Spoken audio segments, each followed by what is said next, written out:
আসসালামু আলাইকুম প্রিয় দর্শক, অন্য মঞ্চের আলাপচারিতায় আপনাদের সকলকে আমন্ত্রণ জানাচ্ছি। ৭১-এর মুক্তিযুদ্ধ শুরু হতে ১০ মাস সময় নিয়েছিল। শুরু হওয়ার পর শেষ হতে অবশ্য দেরি হয়নি, কিন্তু শুরু হতে কেন ১০টা মাস সময় লেগেছিল? কারণ ৭১-এর মার্চেই যদি ঝাঁপিয়ে পড়তো ভারত, তাহলে বিশ্বের কাছে ভারতের পরিচিতি হতো যুদ্ধবাজ দেশ এবং সাম্রাজ্যবাদী দেশ হিসেবে। কারণ পাকিস্তানের ভূমি দখল করতে যুদ্ধে নেমেছে ভারত, এটাই মনে করত সারা দুনিয়া। পূর্ব পাকিস্তানকে দখল করে ভারতের মধ্যে অন্তর্ভুক্ত করা তো লক্ষ্য ছিল না ভারতের।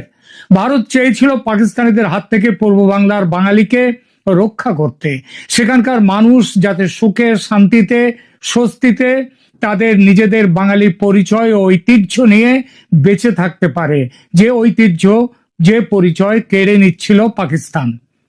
দেখুন, বাংলাদেশের অবস্থান ভারতের পেটের মধ্যে। ৩ দিকে ভারত, একদিকে বঙ্গোপসাগর।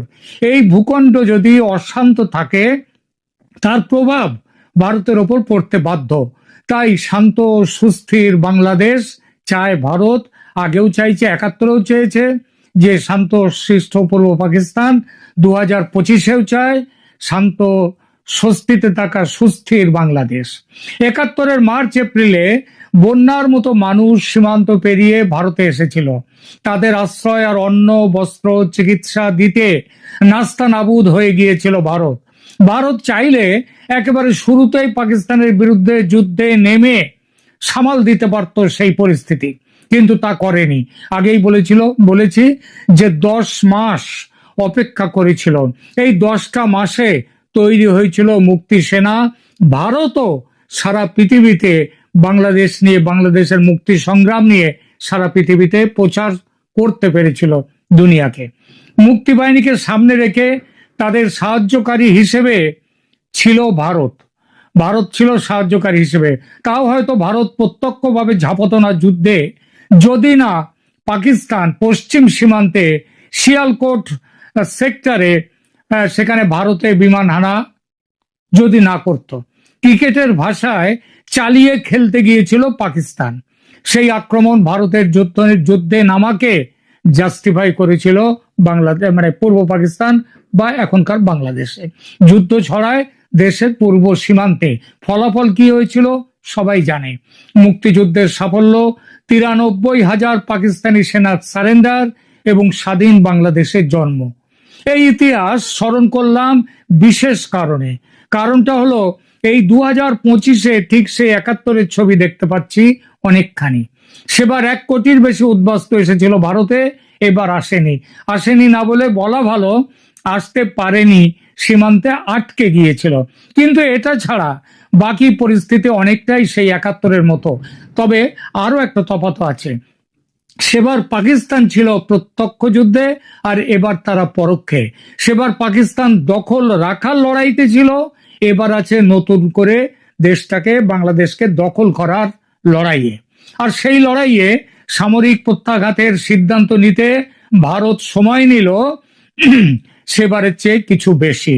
১০ মাসের জায়গায় ১৫ মাসের মাথায় এসে সামরিক অভিযানের প্রথম পদক্ষেপ নিল ভারত। মনে হচ্ছে বিশ্বাস করছেন না? গত ১৪ থেকে ১৬ই অক্টোবর যেটা ঘটেছে সেটা কিন্তু এই সামরিক অভিযানের প্রথম পদক্ষেপ। ১৪ থেকে ১৬ই অক্টোবর, ১৬ নাকি ১৭, একাধিক সূত্র জানাচ্ছে ভারতীয় মিলিটারি ইন্টেলিজেন্সের ৪ অফিসার ভারতে ফিরে আসেন ১৬ নয় ১৭ তারিখে। ১৬ তারিখ মধ্যরাত পেরিয়ে ঢাকা ছাড়েন তারা। তার আগে তারা জেনারেল ওয়াকারুজ্জামানের সঙ্গে লালমনিরহাট এবং ঠাকুরগাঁয়ের পরিত্যক্ত বিমান ঘাঁটিও দেখে আসেন সরেজমিনে। কারণ ভারত তাদেরকে জানিয়েছিল, বাংলাদেশের সেনাকে, জেনারেল ওয়াকারুজ্জামানকে, যে লালমনিরহাট এবং ঠাকুরগাঁয়ে সেখানে জঙ্গিদেরকে আস্তানা গেড়ে তাদেরকে রেখে দেওয়া হয়েছে ভারতের বিরুদ্ধে নাশকতা চালাবার জন্য। তো যাই হোক, এই ১৬ না ১৭ এরকম কনফিউশন হওয়ার কারণ বাংলাদেশ এবং ভারত, বিশেষ করে ভারতের সেনা কর্তৃপক্ষ সফরের ব্যাপারে মুখে একেবারে যাকে বলে লিউকোপ্লাস্ট লাগিয়ে দিয়েছে। একটি কথাও আধিকারিক স্তরে ভারত সরকার বলেনি। এই কারণ কোন কারণ সেটা বোঝাই যায়, কারণ ভারত চাইছিল জিনিসটাকে লো প্রোফাইলে রাখতে। কিন্তু লো প্রোফাইলে রাখলেই বা এই সফর হতে পারলো কিভাবে? মনে রাখতে হবে, ইউনূস সরকারের আমলে বাংলাদেশে চীন, পাকিস্তান, তুর্কি, আমেরিকা এদের সবার সামরিক কর্তারা একাধিকবার বাংলাদেশ সফর করেছে। কিন্তু ভারত এই প্রথম কবে? শেখ হাসিনার পতনের পরেই প্রথম। কারণটা কারো অজানা নয়, সম্পর্কের ভয়ঙ্কর অবনতি। প্রবল ভারত বিরোধিতার জোয়ারে ভেসে এই সরকার ক্ষমতা দখল করেছিল। ক্ষমতা নেয়ার পর গত 15 মাসে সেই বিরোধিতা কমার পরিবর্তে আরো বেড়েছে। এমনকি মাত্র 3 সপ্তাহ আগে জাতিসংঘের সাধারণ সভায় গিয়ে মোহাম্মদ ইউনূস ভারতের বিরুদ্ধে বিষোদ্গার করেছেন। 24 থেকে 26 সেপ্টেম্বর জাতিসংঘ সাধারণ পরিষদে নিউ ইয়র্কে উপস্থিত মোহাম্মদ ইউনূস ভারতের কঠোর সমালোচনা করেছেন। তিনি অভিযোগ করেছেন যে ভারত শেখ হাসিনাকে আশ্রয় দিয়ে বাংলাদেশ ভারত সম্পর্কের অবনতি ঘটিয়েছে এবং ভারতীয় মিডিয়া ফেক নিউজ ছড়িয়ে পরিস্থিতি আরো খারাপ করেছে। ইউনূস আরো বলেন, আমরা এখন ভারতের সাথে সমস্যার মুখোমুখি, কারণ ভারত ছাত্ররা যা করেছে সেটা পছন্দ করেনি এবং তারা হাসিনাকে আশ্রয় দিয়েছে। যে হাসিনা এই সমস্ত সমস্যা তৈরি করেছে এবং তরুণদের হত্যা করেছে, তাকে আশ্রয় ভারত দিয়েছে। এর কয়েকদিন আগে 19 সেপ্টেম্বর বাংলাদেশের স্বরাষ্ট্র উপদেষ্টা লেফটেন্যান্ট জেনারেল জাহাঙ্গীর আলম চৌধুরী পার্বত্য চট্টগ্রামের সাম্প্রতিক সহিংসতায় ভারতীয় হস্তক্ষেপ খুঁজে পেয়েছেন।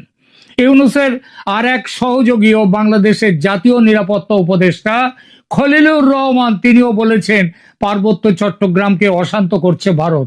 আর আপনারা জানেন, ইউনূস তো তার আগেই বলেছেন যে উত্তর পূর্বের যে 7টি রাজ্য, সেখানে তিনি চীনকে ডেকেছেন এবং সেখানে অশান্তি তৈরি করবার কথাও বলেছেন। আর এছাড়া বাংলাদেশের বর্তমান সরকারের টিকি যে দলের হাতে কাছে বাঁধা, সেই জামাতে ইসলামীর নায়েবে আমির সাইদ আব্দুল্লাহ মোহাম্মদ তায়ের, যিনি ইউনূসের সাথে নিউ ইয়র্কে গিয়েছিলেন জাতিসংঘের সভায় শ্রোতা হিসেবে যোগ দিতে, তিনি তো ভারতের বিরুদ্ধে পবিত্র যুদ্ধের হুমকি দিয়েছেন। 50 লক্ষ যুব সেনা নিয়ে ভারত দখল করবেন, গজওয়াতুল হিন্দ প্রতিষ্ঠা করবেন, এমন হুমকি পাকিস্তান পর্যন্ত দেয়নি। আবার তাদের মধ্যে ছোট মোটো যদি কেউ দেয়, তো দেওয়ার আগে একবার নয় 100 বার ভাবতে হবে তাদের। কিন্তু ইউনূস ও তার দলবল চায় যে ভারত শেষ হয়ে যাক এবং যত শিগগির সম্ভব। জনাব জুলফিকার আলী ভুট্টো একবার বলেছিলেন 1000 বছর যুদ্ধ করবেন ভারতের বিরুদ্ধে। সেই 1000 বছর কেন, তারপরে বছর না ঘুরতেই তাকে ফাঁসি কাটে ঝুলতে হয়েছিল। আর এরা, এই বাংলাদেশের এই যে দলবল ইউনূস অ্যান্ড কোম্পানি, এরা তার চেয়েও সরেস। এই পরিস্থিতিতে বলা যায় 71-এ ভারতের সামনে ছিল শত্রু পাকিস্তান, আর 2025-এ ভারতের শত্রু বাংলাদেশ নয়, শত্রু বর্তমানের বাংলাদেশি শাসক গোষ্ঠী মোহাম্মদ ইউনূস ও তার সম্প্রদায়। ভারত বুঝে গেছে, শেষ ধাক্কা না দিলে এই সরকার ছলে বলে কৌশলে নির্বাচন স্থগিত রাখবে, ক্ষমতা আঁকড়ে পড়ে থাকবে ও গজওয়াতুল হিন্দ প্রতিষ্ঠার স্বপ্নে বিভোর হয়ে ভারতে নাশকতা ছড়াবে, শান্তি ক্ষুণ্ণ করবে ভারতের। আর এসব করতে গিয়ে এরা যে শুধু বাংলাদেশের মানুষের সর্বনাশ করছে না বা করবে না তা নয়, সর্বনাশ করতে চাইবে তারা ভারতের। এইটা হচ্ছে, এরা বাংলাদেশ এবং ভারত দুদেশের মানুষেরই এরা সর্বনাশ করতে চাইছে। সুতরাং অনেক হয়েছে, আর নয়, অ্যাকশন শুরু করে দাও। এটা তো ভারতের নিজের ভালো থাকার কথা নয়, বাংলাদেশের মানুষকেও ভালো রাখার কথা। অপেক্ষার শেষে সেই কাজ শুরু করতে চলেছে এবার ভারত। সেনায় হলো, কিন্তু এবারের মুক্তিবাহিনীর ভূমিকায় কারা আছে? মুক্তিযোদ্ধা। কাদের সঙ্গে জোট বেঁধে বাংলাদেশকে মুক্ত করতে নামবে ভারত? সেই 71-এ যেমন নেমেছিল।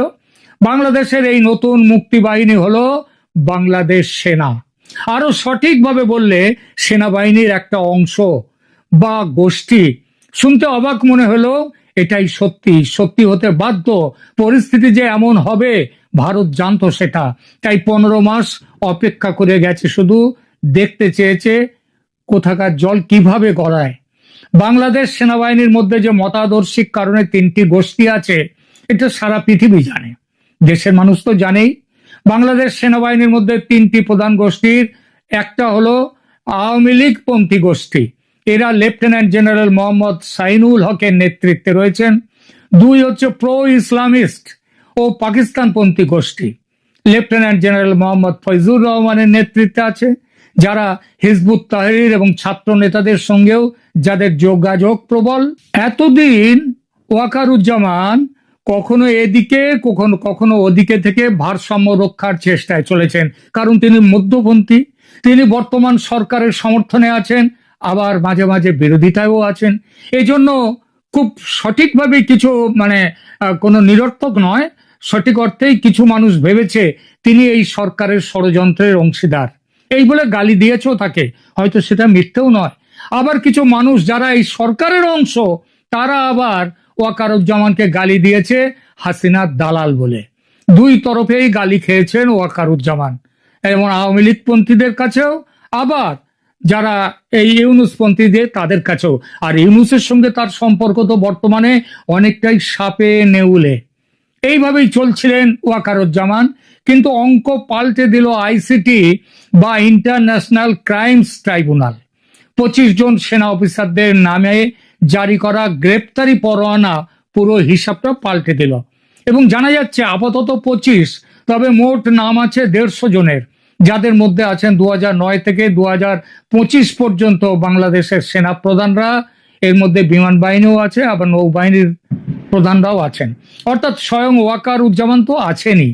সংশোধিত কানুনে গ্রেপ্তারি পরোয়ানা জারি হলেই চাকরি যাবে তার জায়গায় বসবেন আরো বড় একজন জামাতি, আরো বড় একজন পাকিস্তান প্রেমী ফয়জুর রহমানও হতে পারেন।